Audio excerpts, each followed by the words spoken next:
Halo, Assalamualaikum semua. Hari ini kita cuba dapatkan satu benda yang cikgu lain tak sentuh lagi.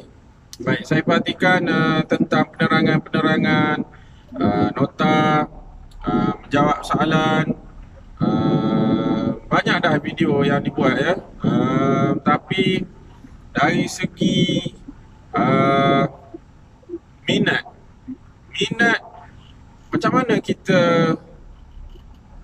memang ambil fizik ni, subjek ni kita ambil tapi kita tak minat. Adakah kita kena drop ataupun kita kena teruskan?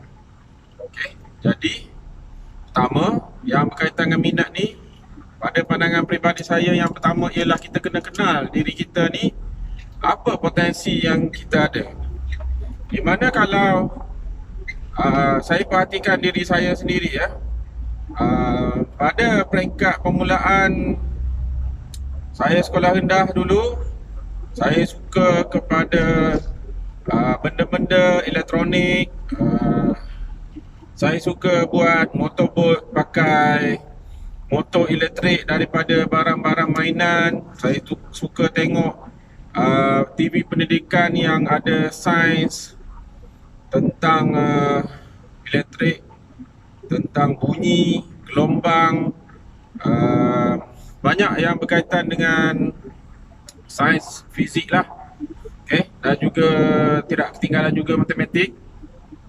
Jadi kecenderungan saya tu sentiasa diiringi dengan aktiviti-aktiviti yang saya buat. Saya cuba buat benda yang saya ingin tahu.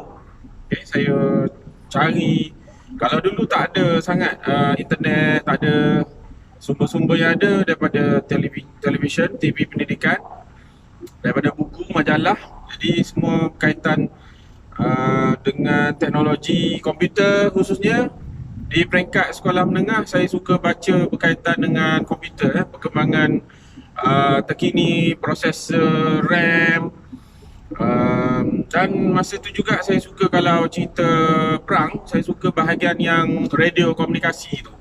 Macam mana dia boleh berhubung dengan jarak jauh. Jadi kita agak curious dengan benda tu. Bila kita tertanya-tanya, kita akan explore ya. Jadi kita kena tahu dalam diri kita ni bahagian mana yang sangat kita suka. Kita kena layan benda tu. Kita kena terus bagi sokongan kepada diri sendiri untuk cari maklumat yang lebih detail. Kalau sekarang ni senang, cari je di Google. Video ada, gambar ada, banyak sumber ya. Jadi start dengan kita cuba explore diri kita ni. Bila kita dah ambil subjek fizik ni, kita pilih satu bidang yang sangat kita suka. Dalam banyak-banyak bidang fizik, dari segi fizik kinetik dan dinamik, okay, dia menjurus kepada mekanikal. Dari segi sifat-sifat bahan, daya, semua tu mekanikal lah.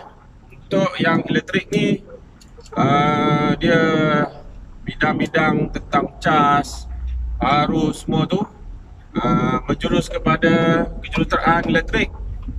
Dan kejuruteraan awam adalah contohnya pengiraan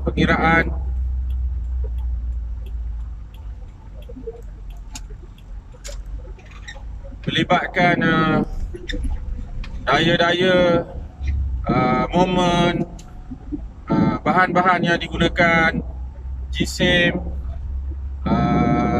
banyak lagi lah ya.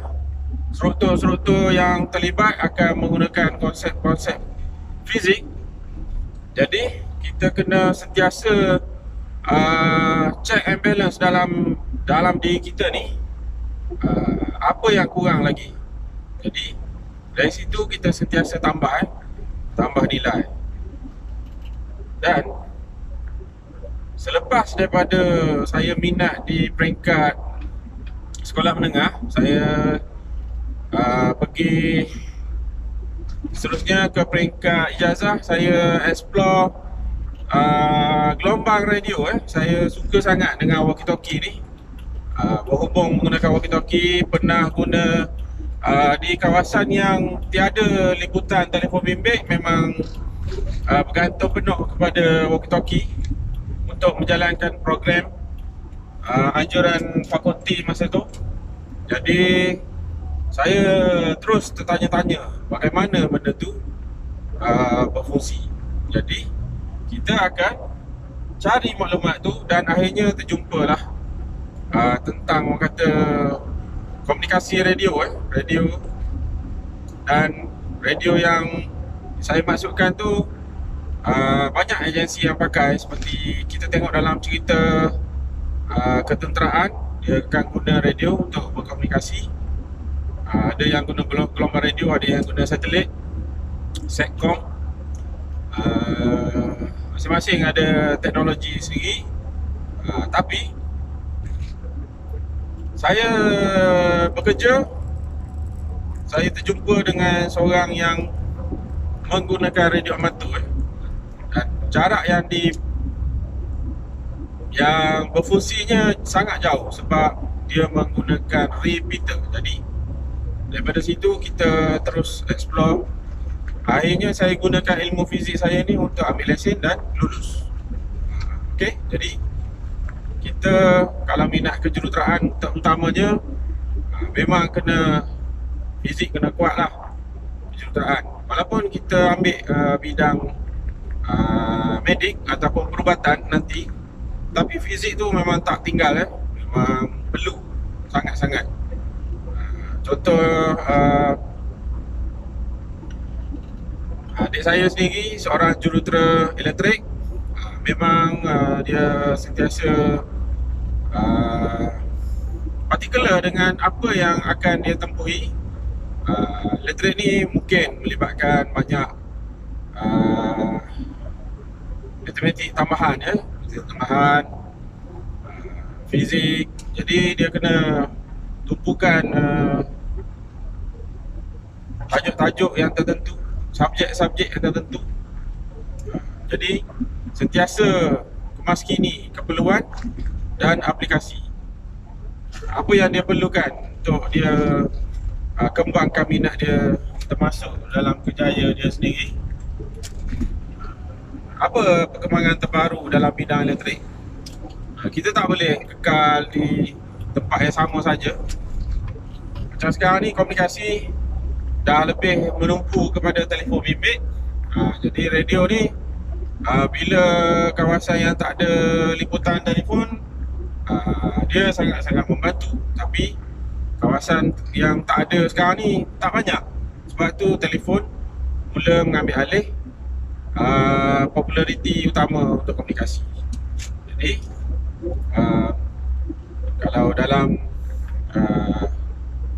bidang yang lain, bukan kejuruteraan, bukan bidang perubatan, masih juga mementingkan attitude seorang pengkaji, orang yang boleh menganalisis suatu masalah dan berfikiran sebagai seorang engineer. Walaupun kita di bidang lain, dia akan saling berkaitan. Disiplin itu penting. Sebab nanti dalam alam pekerjaan mungkin kita akan jarang jumpa konsep-konsep yang kita dah pernah belajar tu digunakan. Tak ada pun. Tapi kenapa penting sangat benda tu? Kerana sikap ataupun attitude kita semasa kita belajar tu menunjukkan disiplin kita bila kita bekerja. Sebab tu result tu penting. Daripada result tu lah orang akan menilai kita untuk hire ataupun menggaji kita sebagai pekerja. Daripada situlah kita akan menunjukkan potensi kita sebagai orang yang pernah belajar sesuatu. Sikap kita tak sama dengan orang yang tak pernah belajar apa-apa. Jadi sangat-sangat penting bila kita tahu potensi fizik, apakah cabaran dia, apa yang dia nak, apa yang boleh dibuat. Begitu juga dengan subjek-subjek lain. Jadi sentiasa awak cari sebab. Kenapa kena belajar fizik. Kalau awak minat satu bidang, contohnya bidang radioaktif, ada orang yang akan dia pernah tengok saudara dia bekerja di agensi atom negara. Jadi radioaktif tu adalah satu bidang yang baru. Maka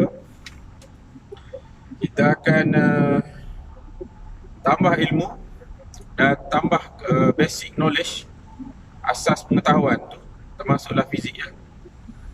Okay. Kalau tanya kepada pensyarah-pensyarah ataupun pekerja-pekerja ataupun jurutera ataupun siapa-siapa je, kalau tanya penting tak fizik, sangat penting. Okay. Fizik ni dia macam satu teras utama bagi bidang-bidang penting yang ada di pasaran. Kalau langsung tak terlibat pun masih ada. Contohnya lawyer mungkin dia pernah ambil fizik, jadi basic knowledge daripada fizik yang dia belajar tu dia boleh gunakan untuk jadikan satu hujah dia. Okay, sebab dari segi bukti-bukti saintifik, bukti saintifik tu penting supaya dia boleh berhujah. Contohnya kalau berlaku pelanggaran yang melibatkan kehilangan nyawa, okay, pelanggaran yang macam mana yang boleh dia jadikan sebagai teori dan bukti. Daripada ilmu fizik juga dia boleh cari orang yang tertentu yang boleh menyiasat, yang boleh membuat bukti.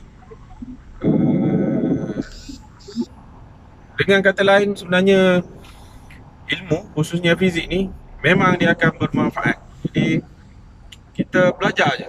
Kalau kita dah ambil, kita jangan pusing belakang lah. Kita terus ke depan dan sentiasa tambah benda baru. Jangan biarkan benda tu jadi macam lama-lama kita jadi macam tak minat. Lama-lama kita akan jadi rasa macam kita